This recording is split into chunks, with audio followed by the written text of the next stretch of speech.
Plastic के बाद सबसे तेजी से बढ़ने वाला वेस्ट है ई वेस्ट यानी electronic waste. Smartphone, laptop, TV और इलेक्ट्रॉनिक गैजेट्स जो हम रोज यूज करते हैं। यूनाइटेड नेशंस के अनुसार 2022 में 62 बिलियन केजी ई वेस्ट प्रोड्यूस हुआ था और 2030 तक ये 82 बिलियन केजी हो जाएगा। इन डिवाइसेस के वेस्ट से हजारों अलग अलग केमिकल सब्सटेंसेस रिलीज होते हैं जो lung function, respiratory problems, DNA damage, cancer और कार्डियोवास्कुलर डिजीज जैसे बड़े बड़े बीमारियों का कारण बनते हैं। सोचिए, जो गैजेट्स हमारे जिंदगी को आसान बना रहा है वही धीरे धीरे हमारे प्लेनेट को जहर बना रहा है। ये साई-फाई मूवी नहीं है बल्कि सच्चाई है जो हमारे आसपास हो रहा है। अब सवाल ये है, हम इस प्रॉब्लम को कैसे समझे और इसका सॉल्यूशन कैसे निकालें। चलिए आज इस वीडियो में जानते हैं। ई वेस्ट, इस प्रॉब्लम की ग्रेविटी समझने के लिए हमें थोड़ा पीछे जाकर देखना पड़ेगा। ये सब कैसे शुरू हुआ था? ई वेस्ट का सफर तब शुरू हुआ जब टेक्नोलॉजी तेजी से आगे बढ़ने लगी। शुरू के दिनों में इलेक्ट्रॉनिक डिवाइसेस एक लग्जरी थी जो सिर्फ कुछ लोगों के पास थी, लेकिन जैसे जैसे टेक्नोलॉजी इवॉल्व हुई ये डिवाइसेस सबके लिए एक्सेसिबल और अफोर्डेबल हो गए। 1950 के बल्कि टेलीविजन्स और रेडियो से लेकर आज के स्लिक स्मार्टफोन्स और लैपटॉप तक हमारी इलेक्ट्रॉनिक डिवाइसेस पर निर्भरता तेजी से बढ़ गई है। जैसे नए डिवाइसेस आए, पुराने जल्दी ऑब्सोलेट हो गए और इसी वजह से ई वेस्ट का एक बड़ा ढेर जमा होने लगा। आप बोलेंगे ये सब तो ठीक है, लेकिन आज का सिनेरियो क्या है? आपको बता दूं, यूनाइटेड नेशंस यूनिवर्सिटी के एक रिपोर्ट के मुताबिक सिर्फ 2019 में ही दुनिया भर में 53.6 मिलियन टन यानी 53.6 बिलियन केजी ई वेस्ट जनरेट हुआ, लेकिन सिर्फ 17.4% ई वेस्ट को ठीक से रिसाइकिल किया गया था। सोचिए, 2 साल बाद सिर्फ 2022 में दुनिया भर में 62 बिलियन केजी ई वेस्ट जनरेट हुआ, जो 2010 के कंपैरिजन में 82% ज्यादा है। हर साल ई वेस्ट में लगभग 2.3 बिलियन केजी का इजाफा हो रहा है। अगर ये ट्रेंड ऐसे ही चलता रहा तो 2030 तक ये ई वेस्ट 82 बिलियन केजी तक पहुंच जाएगा। सोचो, एक ट्रक का कैपेसिटी 40 टन, 62 बिलियन केजी के लिए 1.55 मिलियन ट्रक्स का जरूरत है। एक ट्रक का लेंथ है 25 मीटर। 1.55 मिलियन ट्रक्स जो 62 बिलियन केजी ई वेस्ट ले जाते हैं, उनकी लाइन इतनी लंबी होगी कि ये पूरी पृथ्वी के इक्वेटर के आसपास घूम सकती है। इस 62 बिलियन केजी ई वेस्ट में से 31 बिलियन केजी मेटल्स होते हैं और 70 बिलियन केजी प्लास्टिक से, जबकि बाकी 14 बिलियन केजी दूसरे मटेरियल जैसे मिनरल्स, ग्लास और कंपोजिट मटेरियल्स होते हैं। सबसे शॉकिंग बात यह है कि 62 मिलियन टन्स यानी 62 बिलियन केजी ई वेस्ट में से आधा सिर्फ एशिया के देशों के द्वारा जनरेट होता है। ये सोचने वाली बात है कि ये बढ़ता हुआ ई वेस्ट का पहाड़ हमारे अर्थ के लिए एक टाइम बम है। अच्छा, इतना ई वेस्ट तो जनरेट हो गया था, लेकिन इसका रिसाइकलिंग का क्या सिनेरियो है?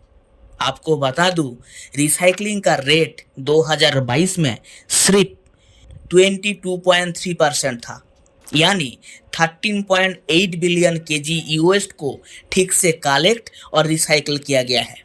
लेकिन अगर हम ऐसे ही चलते रहे तो 2030 तक ये सिर्फ 20% ही रह जाएगा, क्योंकि ई वेस्ट जनरेशन तो बढ़ रहा है लेकिन रिसाइकलिंग की प्रोसेस पीछे छूटी जा रही है। जो देश हाई और अपर मिडिल इनकम के हैं और जिनके पास डेवलप्ड ई वेस्ट मैनेजमेंट सिस्टम है, उन्होंने 16 बिलियन केजी ई वेस्ट को रिसाइकिल किया। लेकिन दूसरी तरफ लो और लोअर मिडिल इनकम कंट्रीज में इनफॉर्मल सेक्टर द्वारा 18 बिलियन केजी ई वेस्ट हैंडल किया गया है, जिसे वहां के लोगों को सेहत और एनवायरनमेंट पर बहुत ही बुरा असर पड़ा। 14 बिलियन केजी के ई वेस्ट के एस्टिमेशन है कि ये रेसिडुअल वेस्ट के रूप में डिस्पोज किया गया है, जिसमें से ज़्यादातर हिस्सा दुनिया भर में लैंडफिल्स में डाला दिया जाता है।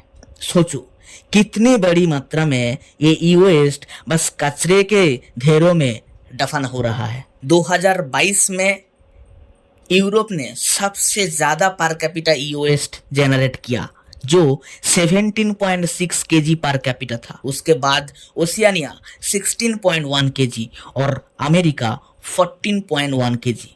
यूरोप ने सिर्फ ई वेस्ट जनरेट करने में आगे नहीं था, बल्कि रिसाइकलिंग में भी लीड कर रहा था, जहां पर कैपिटा 7.5 केजी ई वेस्ट रिसाइकल किया गया है।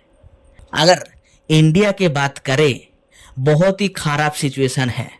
हमारे पास प्रॉपर डेवलप्ड ई वेस्ट रिसाइकल सिस्टम नहीं है। लोकल सिस्टम से रिसाइकल का काम होता है। आप तक समझ चुके हो प्रॉब्लम कितना बड़ा है, तो फिर आप सोच रहे होंगे कि इतना बड़ा प्रॉब्लम का इतने सारे देशों में कुछ तो रेगुलेशन होंगे ना। बिल्कुल आप सही सोच रहे हैं, रेगुलेशन तो है, लेकिन ग्लोबल ई वेस्ट मॉनिटर जून 2023 के डाटा के अनुसार जो देश ई वेस्ट पॉलिसी या रेगुलेशन को लागू कर रहा है, उनका ग्रोथ रेट धीरे धीरे कम हो रहा है। इस डाटा के मुताबिक दुनिया के लगभग 42% देश यानी 195 देशों में से सिर्फ 81 देशों ने ई वेस्ट पॉलिसी को अपना लिया है, जो विश्व की 72% आबादी को कवर करता है।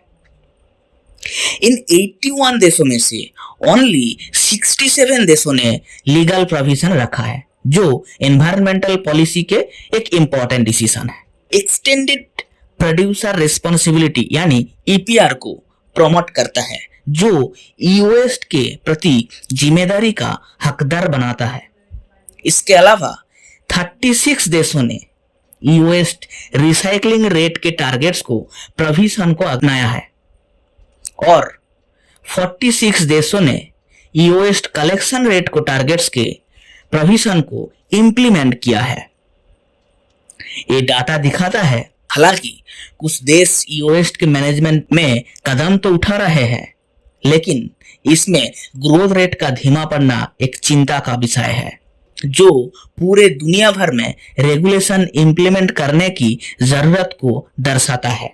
आपको तो बताया रेगुलेशंस का सिचुएशन, लेकिन ई वेस्ट का खतरा सुनकर सरप्राइज नहीं, सोचने लग जाओगे हम लोग कैसे आगे बढ़ रहे हैं।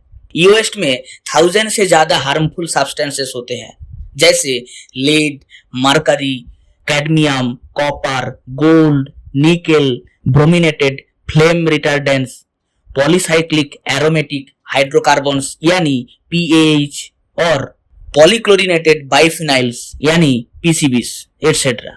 सोच के देखिए ये सारे सब्सटेंसेस कितना खतरनाक है।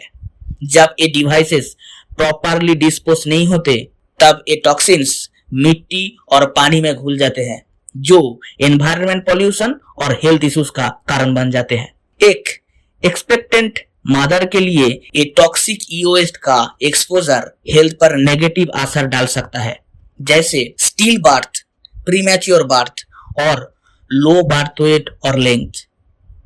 दूसरी तरफ ई वेस्ट से चाइल्ड हेल्थ भी इम्पैक्ट पड़ता है, जैसे कि लंग फंक्शन में changes, respiratory problems, DNA damage, impaired thyroid function और कुछ क्रोनिक डिजीज का रिस्क है, जैसे कैंसर और कार्डियोवास्कुलर डिजीज, जो आगे चलकर लाइफ में हो सकते हैं।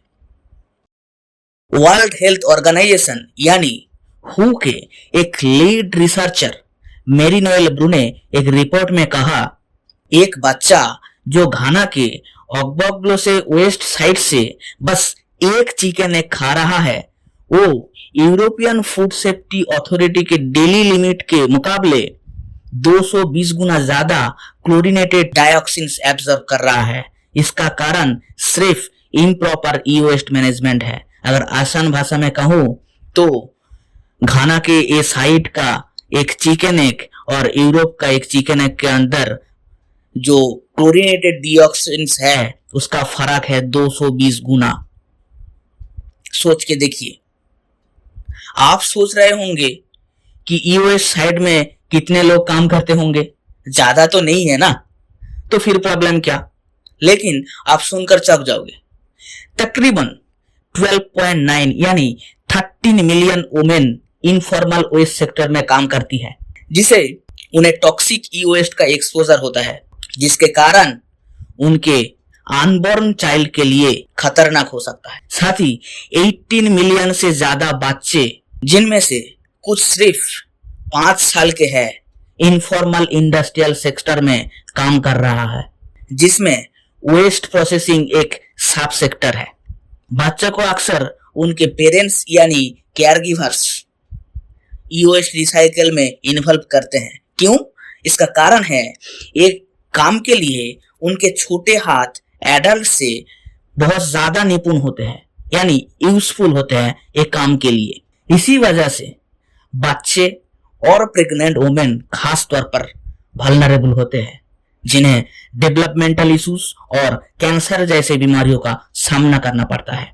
2021 में हू के director general doctor Tedros Adhanom Ghebreyesus ने कहा था, प्रोडक्शन और डिस्पोजल के बढ़ते हुए वॉल्यूम के साथ दुनिया को एक बड़े ई वेस्ट का सुनामी का सामना करना पड़ रहा है, जिसे एक रिसेंट इंटरनेशनल फोरम ने डिस्कस किया था, जो लोगों की जिंदगी और हेल्थ को खतरे में डाल रहे हैं। सोचिए दोस्तों, एक कितना बड़ा खतरा है जिसको हमने आंखों को बंद करके सामने खड़ा कर रहा है।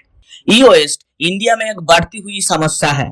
सेंट्रल पॉल्यूशन कंट्रोल बोर्ड यानी सीपीसीबी के मुताबिक इंडिया में 2005 में करीब 1,46,000 टन ई वेस्ट जनरेट हुआ था, जो 2012 तक 8 लाख टन से भी ज्यादा होने का अनुमान था। इंडिया में ई वेस्ट का एक्चुअल सिनेरियो समझने के लिए हमें 3 एस्पेक्ट से देखना पड़ेगा, जिसमें रिसाइकलिंग प्रोसेस, हेल्थ इश्यूज और रेगुलेटरी फ्रेमवर्क्स शामिल है। इंडिया में लगभग 95% ई वेस्ट इनफॉर्मल सेक्टर द्वारा रिसाइकल किया जाता है, जैसे सवेनर्स, वेस्ट पिकर्स और छोटी एंटरप्राइजेस, ये सारे शामिल है। और ये लोग रिसाइकलिंग को मैनुअली करते हैं, जिसमें बहुत ही लो टेक्नोलॉजी होते हैं, जैसे प्लास्टिक का ओपन बर्निंग और टॉक्सिक सब्सटेंसेस का एक्सपोजर। और ये सारे काम कंजेस्टेड अर्बन एरिया में होते हैं। सोच के देखिए, इसके कारण इंडिया में वेस्ट रिसाइकलिंग सेक्टर का कितना बुरा हाल है। इसके साथ साथ वर्कर्स बहुत ही अनप्रोटेक्टेड एंड अनसेफ कंडीशन में काम करते हैं। इसके कारण बहुत खतरनाक केमिकल सब्सटेंसेस को डायरेक्टली फेस करना पड़ता है, जैसे आपको पहले बता चुका हूं, लेड, मरकरी, कैडमियम एटसेट्रा। इसलिए उनको बहुत सारे हेल्थ इश्यूज को सामना करना पड़ता है, उसमें कैंसर जैसा बड़े बीमारी शामिल है। अगर हम रेगुलेशंस की बात करें, e waste management and handling rules 2011 को बढ़ते हुए ई वेस्ट प्रॉब्लम को सॉल्व करने के लिए बनाया गया था, जिसमें एक्सटेंडेड प्रोड्यूसर रिस्पॉन्सिबिलिटी यानी ईपीआर शामिल है। इसका मतलब है प्रोड्यूसर्स अपने प्रोडक्ट के यूज होने के बाद उन्हें मैनेज और रिसाइकिल करने के जिम्मेदार होते हैं, ताकि वेस्ट कम हो और एनवायरनमेंट सुरक्षित रहे। लेकिन रेगुलेटरी फ्रेमवर्क के बावजूद एनफोर्समेंट में चैलेंजेस है, क्योंकि इनफॉर्मल सेक्टर फॉर्मल रिसाइकलर के साथ कम्पीट करता है और काफी इनफॉर्मल प्लेयर्स बिना ऑथराइजेशन के काम करते हैं, जिसे एनवायरमेंटल स्टैंडर्ड्स का कंप्लायंस मुश्किल होता है। साथ ही फॉर्मल रिसाइकलिंग यूनिट्स को इनफॉर्मल रिसाइकलर्स से कम्पीट करने में दिक्कत होती है, क्योंकि उनके cost structures competitive pricing allow नहीं करते, जो फॉर्मल रिसाइकलिंग इनिशिएटिव्स के ग्रोथ को रोकता है। एक म्यूचुअल सपोर्ट सिस्टम की जरूरत है, जो इनफॉर्मल और फॉर्मल सेक्टर्स को इंटीग्रेट करे, ताकि वेस्ट मैनेजमेंट एफिशिएंट हो और इनफॉर्मल वर्कर्स के लिए लाइवलीहुड प्रोटेक्ट हो सके। बढ़ता हुआ ईओएस समस्या का सामना करने के लिए United Nations system wide response to tackling EOS नाम की एक स्ट्रेटेजिक रिपोर्ट बनाया गया है, जिसमें इस प्रॉब्लम का बेहतरीन सॉल्यूशन है। इसको हम 6 पॉइंट से समझेंगे। पहला पॉइंट, इलेक्ट्रिकल और इलेक्ट्रॉनिक इक्विपमेंट्स का पूरा लाइफ साइकिल यानी डिजाइन और प्रोडक्शन से लेकर इस्तेमाल और डिस्पोजल तक ध्यान रखना जरूरी है। इसमें इको डिजाइन पे जोर देना चाहिए ताकि शुरू से ही वेस्ट कम हो। दूसरा पॉइंट, प्राइवेट सेक्टर एंटिटीज के साथ पार्टनरशिप बढ़ाने की जरूरत है ताकि प्रोडक्ट स्टैंडर्ड्स और डिजाइन को सुधारा जा सके। और एक्सटेंडेड प्रोड्यूसर रिस्पॉन्सिबिलिटी यानी ईपीआर कानून को लागू किया जा सके। ईपीआर का मतलब पहले आपको बता चुका हूं। ये सहयोग पुराने और खत्म हो चुके इलेक्ट्रिकल और इलेक्ट्रॉनिक इक्विपमेंट्स से होने वाले वेस्ट को कम करने में मदद करेगा। तीसरा, स्टेट्स को ई वेस्ट मैनेजमेंट के लिए नेशनल लॉज बनाने और लागू करने में कंट्रीज को समर्थन देना चाहिए, जिसमें ईपीआर रूल शामिल हो।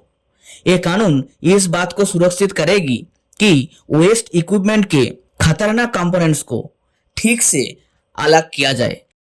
चौथा, डेवलपिंग कंट्रीज को ई वेस्ट मैनेजमेंट सुधारने के लिए टारगेटेड मदद देनी चाहिए, जिसमें ट्रेनिंग और रिसोर्सेज शामिल हो ताकि एनवायरनमेंट के लिए सुरक्षित प्रैक्टिसेस लागू की जा सके। 5, ऐसे बिजनेस मॉडल को प्रमोट करना चाहिए जो इस इक्विपमेंट्स के रिपेयर और रिफर्बिशमेंट पर केंद्रित है, क्योंकि ये प्रोडक्ट की लाइफ बढ़ा सकते हैं और ई वेस्ट जनरेशन को कम कर सकते हैं। 6, यूएन सिस्टम के अंदर इंटर एजेंसी वर्किंग ग्रुप्स बनाने का जरूरत है जो ई वेस्ट के स्पेसिफिक एस्पेक्ट्स पर ध्यान देंगे। ये ग्रुप्स अलग अलग एजेंसीज के बीच बेहतर कोऑर्डिनेशन और कोलैबोरेशन को बढ़ावा देंगे। अगर ये स्ट्रेटेजीज लागू किया जाए तो सारे स्टेक होल्डर्स को इलेक्ट्रॉनिक प्रोडक्ट्स के पूरे लाइफ साइकिल में सस्टेनेबल प्रैक्टिसेस पर शामिल किया जा सकता है, जो इस प्रॉब्लम का एक की सॉल्यूशन है। और हम consumers we can also make a difference. पुराने डिवाइसेस को डोनेट या सेल करें और हमेशा ई वेस्ट को सर्टिफाइड प्रोग्राम्स के जरिए रिसाइकिल करें। ई वेस्ट एक छुपी हुई खतरा है जिसे हम इग्नोर नहीं कर सकते। आज कदम उठाकर हम अपने प्लेनेट को बचा सकते हैं और आने वाली जेनरेशंस के लिए एक हेल्दियर फ्यूचर सुनिश्चित कर सकते हैं। देखने के लिए धन्यवाद। अगर आपको ये वीडियो से कुछ जानकारी मिली तो लाइक शेयर सब्सक्राइब करें ताकि आपको और भी ऐसे इंफॉर्मेटिव वीडियो मिल सके।